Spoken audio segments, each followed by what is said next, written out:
good morning or good afternoon, depending on if you fall on what time you all are watching this. So this is a book study on content area reading, literacy, and learning across the curriculum. So a couple of discussion points I'll be talking about during this book study presentation is I did on chapter 6, which is about activating prior knowledge and interest. I'll be talking about self-efficacy and motivation, curiosity and interest, and how that plays a role in activating students' prior knowledge. And then I'll go into story impressions, problematic perspectives, guided imagery, prediction, anticipation guides, imagine, elaborate, predict, and confirm, or IEPC, question generation, active comprehension, and request.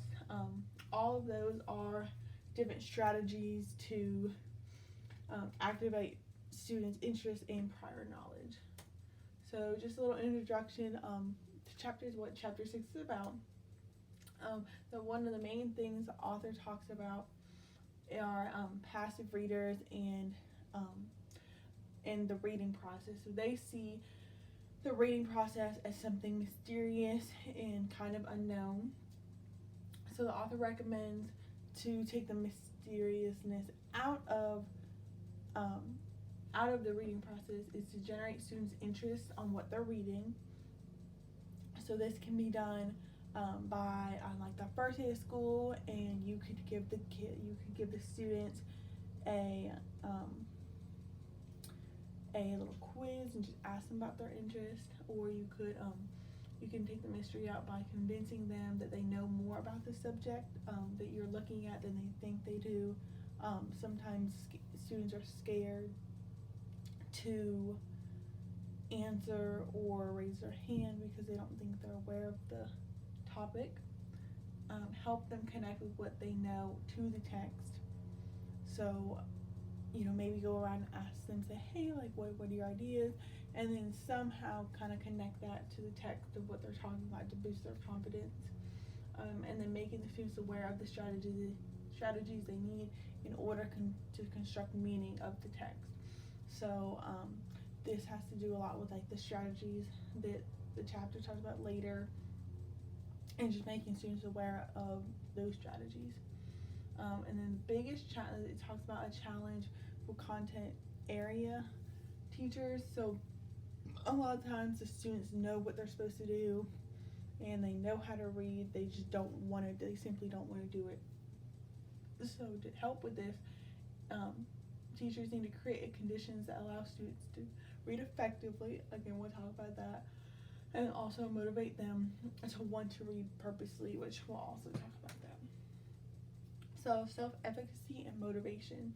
So the self-efficacy is defined as the book as an I can belief in oneself. So confident learners and confident readers usually exhibit a high level of self-efficacy, as well as competent and capable readers also have a high level of self-efficacy. The author talks about teacher self-efficacy can impact the student's self-efficacy. So if I'm up in front of a classroom and I have a lesson plan, but I'm not very familiar with the lesson plan, or I'm not really sure how to do it or do something in it, then the students are going to pick up on that I don't believe in myself or self-efficacy. So motivation and self-efficacy are interrelated. They're interrelated concepts. So if a student has a high level of self-efficacy, their motivation is going to be higher. And if their motivation is high, they're probably going to have a high level of self-efficacy. So a couple of characteristics that the author talks about.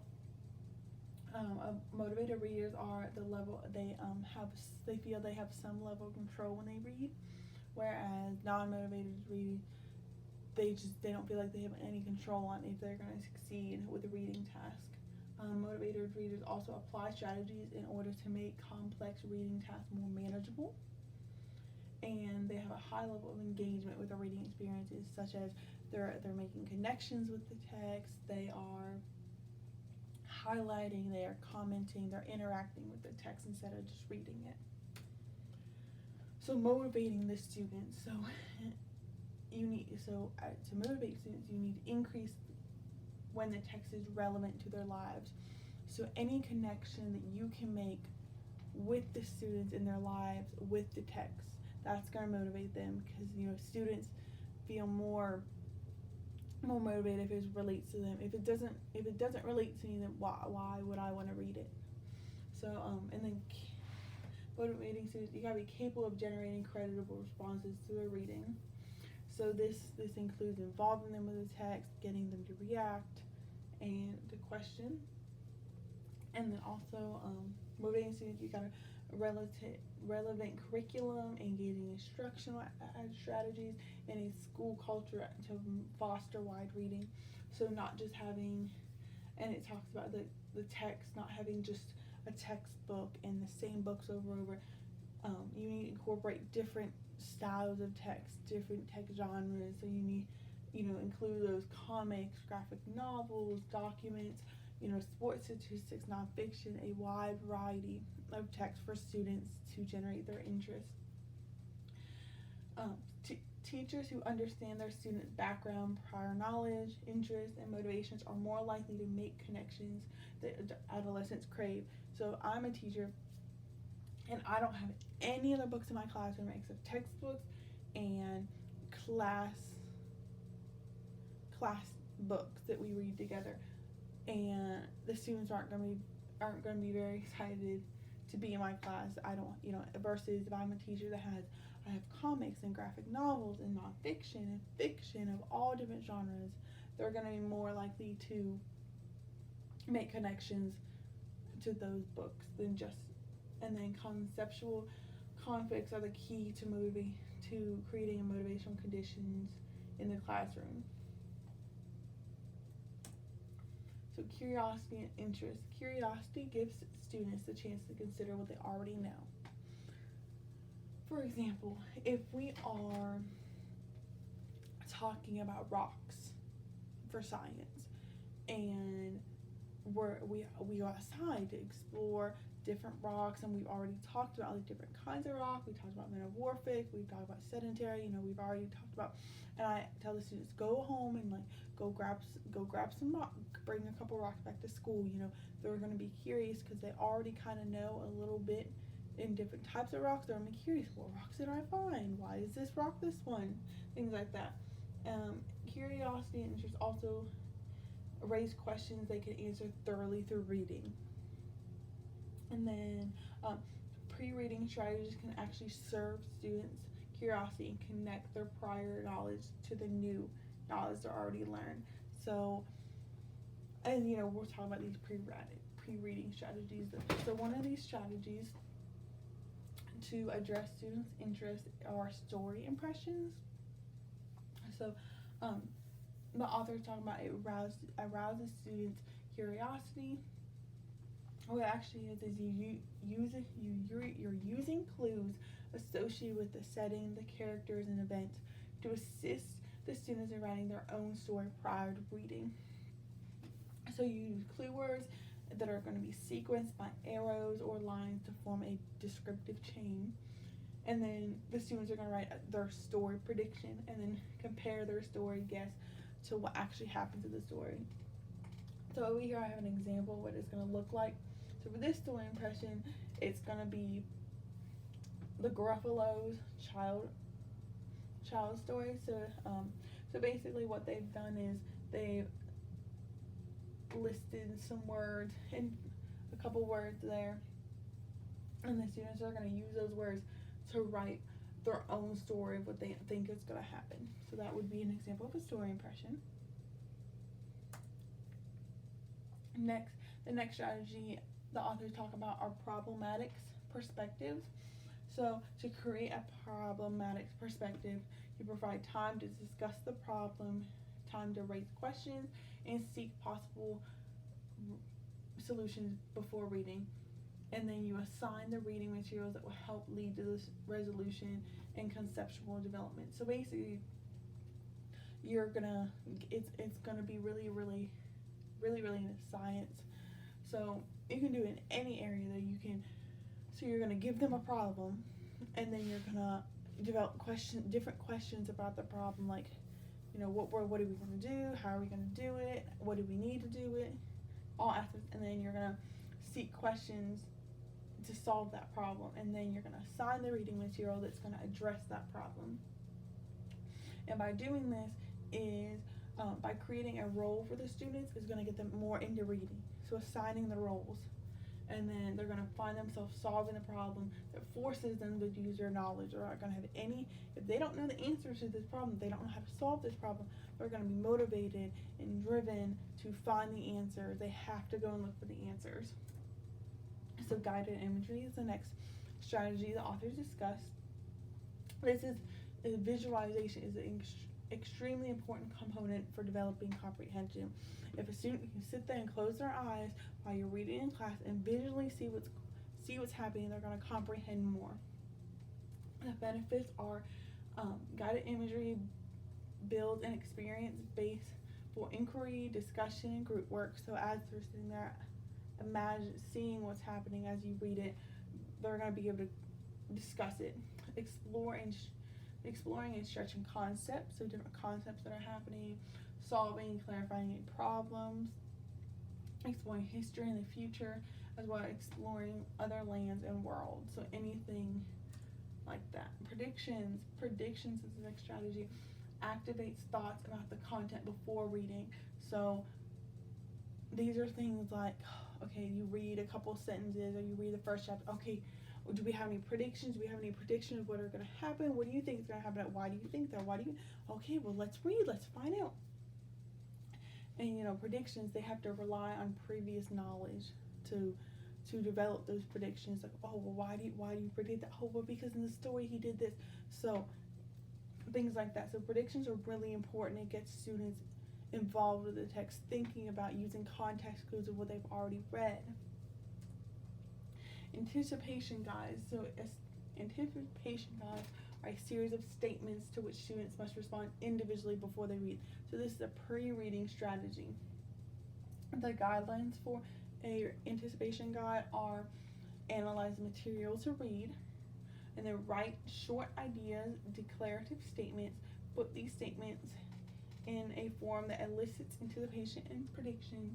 Discuss the predictions and anticipations before the read. Assign the text selection. Contrast students' predictions with the author's intended meaning, and include. So on the right side we have an example of how it's used in math. So before and after. So this could be used before learning. So it's on right triangles. Before learning about right triangles, you're kind of almost assessing students' prior knowledge. So the first statement says, the hypotenuse of a right triangle is always the longest side. So you would read that statement. The students on the left-hand side would either say agree or disagree. In the Pythagorean theorem, the hypotenuse can be labeled as either A, B, or C. Again, they disagree, and you continue to go all the way up. Then you would teach how to, about right triangles, and answer all these questions. And then after the students have learned, they practice, you're going to go on this side, and they're going to either agree or disagree, so you can almost see their growth. Imagine, elaborate, predict, and confirm the IEPC strategy. So this strategy addresses students who struggle creating mental images as they read.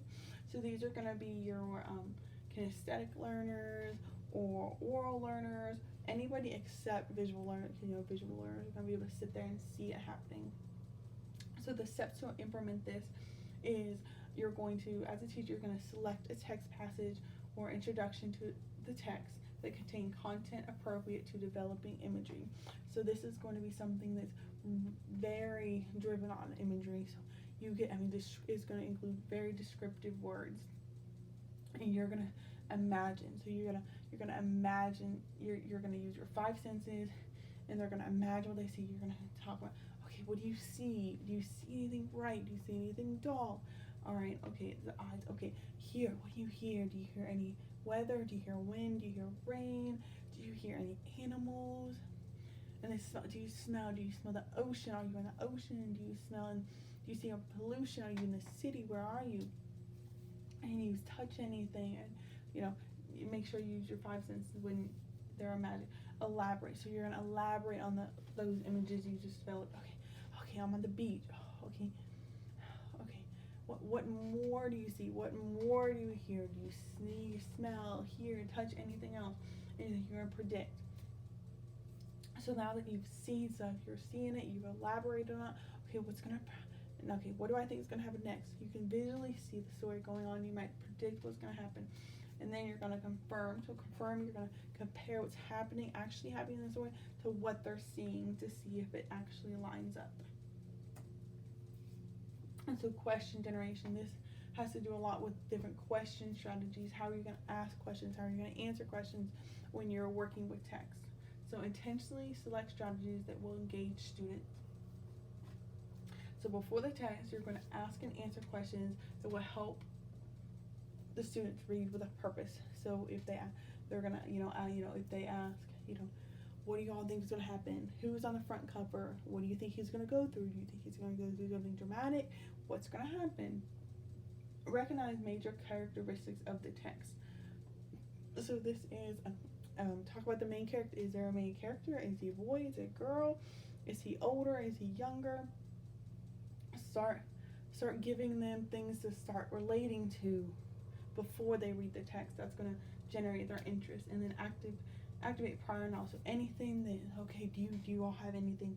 Can you compare to this? What do you already know about this? This is the topic of the book. What do you think is going to happen? Can you relate to that? And then obviously make predictions. So the question generation has a lot to do with the strategy we just talked about. So active comprehension. This is used when teachers ask questions that they get questions in return. So you're going to read what the teacher's going to do is you're going to read a paragraph or two of the text and then ask what else you would like to know. So we're reading the Magic Tree House book. Okay, Jane did this. Why do you think Jane did that? Would you like to know more? What would you want to know? Kind of generating the questions. It's going to arouse their interest. It's going to get them thinking about the text more, get it involved, and then you're going to draw learners into the material. You're going to generate interest. You're going to generate curiosity. And then request. This is the last strategy that our authors talk about. So request is also known as reciprocal teaching. It's assigned to readers who are struggling.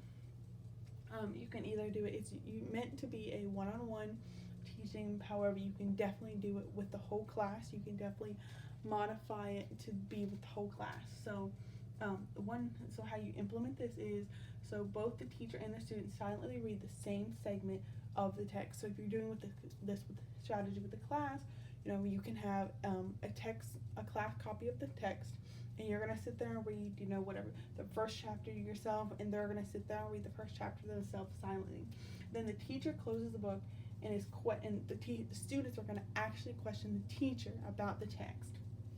And then after that, the roles will reverse. So then the teacher would ask the students about the text. On completion of the exchange, the student and the teacher read the next segment of the book, pausing at the they say, okay, at the end of the chapter, we're going to stop, and then we're going to repeat steps 2 and 3. They're going to question you, and then you're going to question them. And then students are going to stop questioning and begin predicting what they think are going to, okay. So now that we've gotten through a couple chapters, what do you think is going to happen next? That's going to generate the interest again.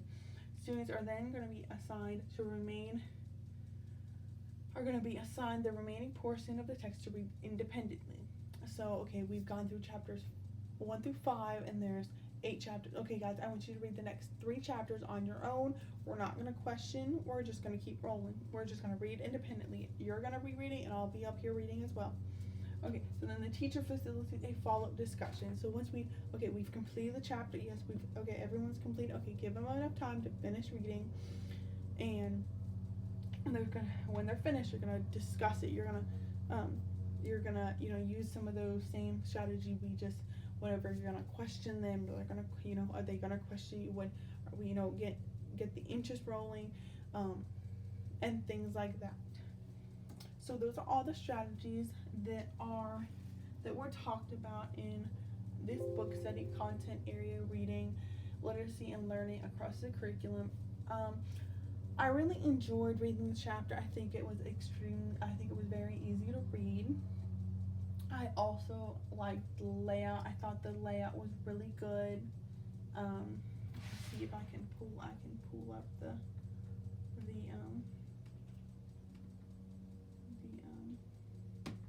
the book and show you all how it was laid out.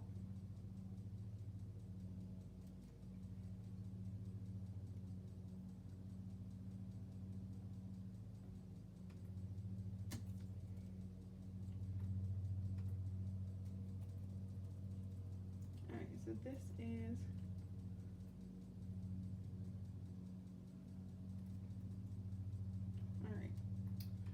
So this is what the book looks like. I got the digital version. This is the front page. So it's got really good text. It's really easy to read. It's not too researchy, and it's not too boring to read. It's got a lot to offer.